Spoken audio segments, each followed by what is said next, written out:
జై శ్రీరామ్, శ్రీమాత్రే నమః. జై జనసేన, జై పవన్ కళ్యాణ్, జై వారాహి. వందే మాత్రం వీక్షకులకందరికీ నమస్సుమాంజలు.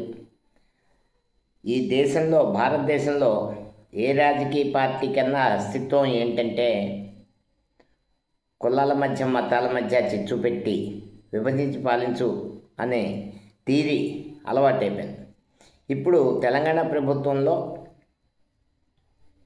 తెలంగాణ రాష్ట్రంలో కాంగ్రెస్ ప్రభుత్వం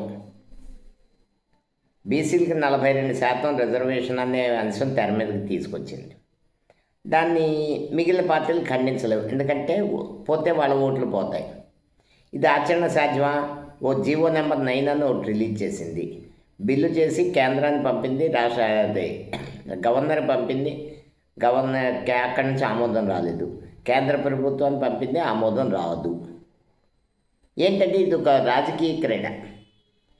హైకోర్టు కొట్టేస్తే సుప్రీంకోర్టుకి వెళ్ళి అక్కడ జరగదు. ఎందుకంటే ఈ దేశంలో ఒక విధానం ఉంది. సుప్రీంకోర్టు తీర్పు అన్నది కొన్ని రాష్ట్రాలు మినహాయిస్తే 50% రిజర్వేషన్లు మించి రాకూడదు అన్నది ఓ విధానం ఉంది. కాబట్టి ఇప్పుడు ఏంటంటే సేఫ్ గేమ్. బీసీ సంఘాలు ఈవేళ బంధుకు పిలిపించాయి.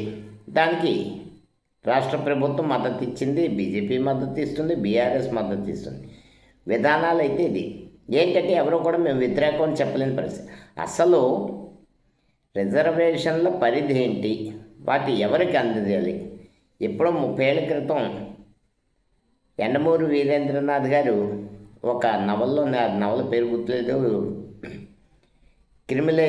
క్రిమిలేయర్ అనే ఒక పద్ధతి ఏంటంటే ఒక కుటుంబంలో ఒక వ్యక్తి రిజర్వేషన్ ఉపయోగించుకొని పైకి వచ్చాక, ఉన్నత స్థితికి వచ్చాక తను తప్పించి అక్కడితో ఆగిపోయి మిగిలిన వాళ్ళకి అవకాశం ఇవ్వాలి, ఆ కుటుంబానికి ఇంకా అవకాశం ఇవ్వకూడదని క్రిమిలేయర్ పద్ధతి అన్నది ఓ పరిష్కారం చెప్పారు ఆయన ఓ నవల్లో.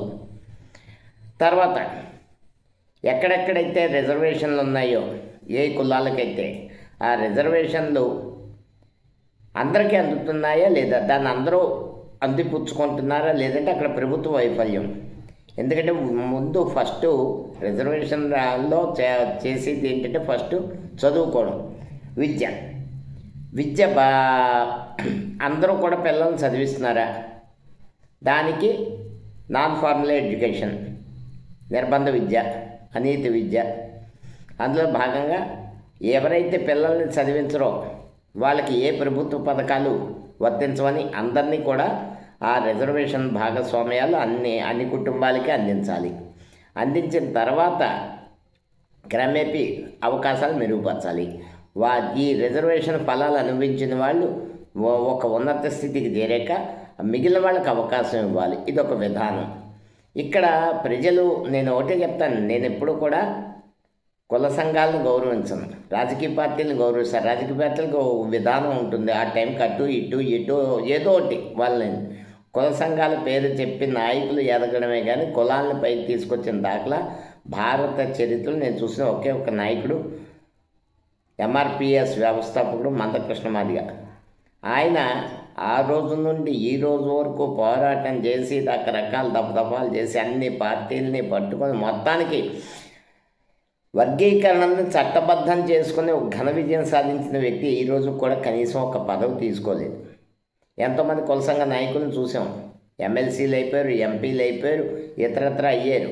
అన్ని కులాల్లోంచి నేను చెప్తున్నా, ఇది ఎవరిని ప్రత్యేకించి చెప్పడం కాదు. కాబట్టి మనం ఆచరణాత్మక విధానంలోకి వెళ్దామా? కాంగ్రెస్ పార్టీ 42% రిజర్వేషన్ ఇద్దాం అనుకున్నప్పుడు దానికి ప్రాసెస్ ప్రకారం కేంద్ర ప్రభుత్వం ఇవ్వదు. కాంగ్రెస్ చెప్తే కేంద్రం ఎందుకు ఇస్తుంది? మీరు రాహుల్ గాంధీని ప్రధానమంత్రి చేశాక పెట్టచ్చు. ఇప్పుడు చిచ్చు బీసీలను రెచ్చగొట్టడానికి, కులాలని మతాలని అడ్డు పెట్టుకొని రాజకీయాలు చేస్తే ఇది మంచి విధానం అయితే కాదు. ఈరోజు బంద్ చేశారు, బీసీ సంఘాలు బంద్ చేసాయి. దానికి రాష్ట్ర ప్రభుత్వం మద్దతు ఇచ్చింది, బీజేపీ మద్దతు ఇచ్చింది, బీఆర్ఎస్ మద్దతు, ఇంకా ఎటుకని కమ్యూనిస్ట్ పార్టీలు మద్దతు ఇచ్చాయి.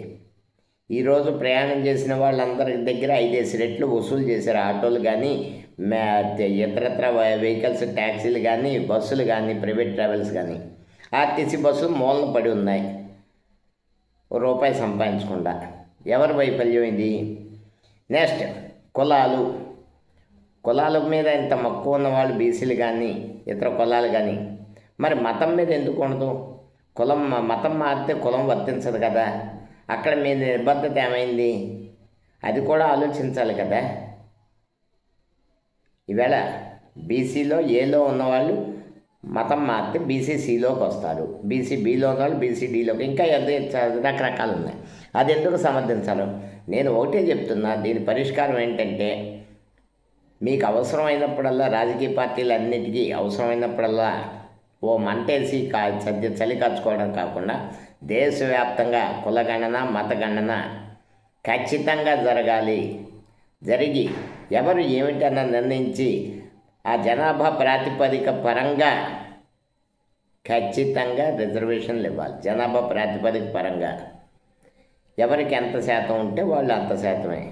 దానికి ప్రభుత్వం నిర్ణయం తీసుకోవాలి. కేంద్ర ప్రభుత్వం రాష్ట్ర ప్రభుత్వాలన్నీ కూడా కలిసి కట్టుగా ఒక మంచి నిర్ణయం తీసుకుని భవిష్యత్తులో కులాలు మతాలు అన్న శబ్దం విద్యా విధానంలో కానీ ఉద్యోగ విధానంలో కానీ రాజకీయ విధానంలో కానీ రాకుండా ఏదైనా వస్తే సంఘటితంగా వాళ్ళ కుటుంబాల స్థాయిలో చేసుకోవాలి. కానీ కాబట్టి నేను కోరుకునేది ఏంటంటే, దేశవ్యాప్తంగా జనాభా గణాంకాలన్నీ తీసుకొని కులం మతం నిర్ధారించి ఈ దేశంలో ఉండని ఈ దేశం కాని వాళ్ళని తక్షణం బయట పంపే ప్రస్తుతం అదో ప్రధాన సమస్య మనకి. మన ఫలాలు ఇప్పుడు ఏమనుకుంటున్నారంటే, మన జనాభా పెరిగిందని కానీ మనకు వచ్చిన రిజర్వేషన్లు పక్కాన్ని అనుభవిస్తున్నారన్న బాధ కొన్ని వర్గాలకు లేదు. ఖచ్చితంగా ఈ దేశ పౌరులు కాని వాళ్ళు అక్రమ చొరబాటుదారులని ఈ దేశం నుండి తొలగించి తక్షణం ఈ దేశంలో ఉన్న వాళ్ళు ప్రతి ఒక్కరికి కూడా ఓటర్ కార్డుకి కానీ మనం ఉండి ప్రతి ఇళ్ల స్థలం ప్రతి పొలం ప్రతి బిల్డింగు ప్రతి ఇల్లు మకాం ప్రతిదీ కూడా ఓటర్ కార్డుకి అనుసంధానం చేసి, ఎందుకంటే ప్రభుత్వం ఇళ్ల స్థలాలు ఇస్తుంది, వచ్చిన వాళ్ళే తీసుకుంటూ ఉంటారు, ప్రభుత్వాలు మారుతూనే ఉంటాయి, 4 కుటుంబాలు పెరుగుతాయి ప్రతి గ్రామంలోని, మిగిలిన వాళ్ళకి అవకాశాలు. కాబట్టి ఇటువంటి విధానాలు సహేతుకమైన విధానం. మనం ఒక విజనరీగా ఆలోచించి దేశ నిర్మాణంలో భాగస్వాములు అవ్వాలి. కానీ కులాల మధ్య మతాల మధ్య చిచ్చు పెట్టేసి ఇది రెచ్చగొట్టి తాత్కాలికంగా సెలమెంట్ వేసుకోవడానికి నేను ఏ పార్టీని కూడా అనుమతించను, అంగీకరించను. మా విధానం అది కాదు. జనసేన పార్టీ మాకు నేర్పింది ఏంటంటే అందరూ కలిసి ఉండాలనేది. కానీ అక్రమంగా ఎవరున్నా కూడా ఉపేక్షించే ప్రసక్తి ఉండకూడదని నా వ్యక్తిగత ఆలోచన. వందే మాత్రం. జై హింద్.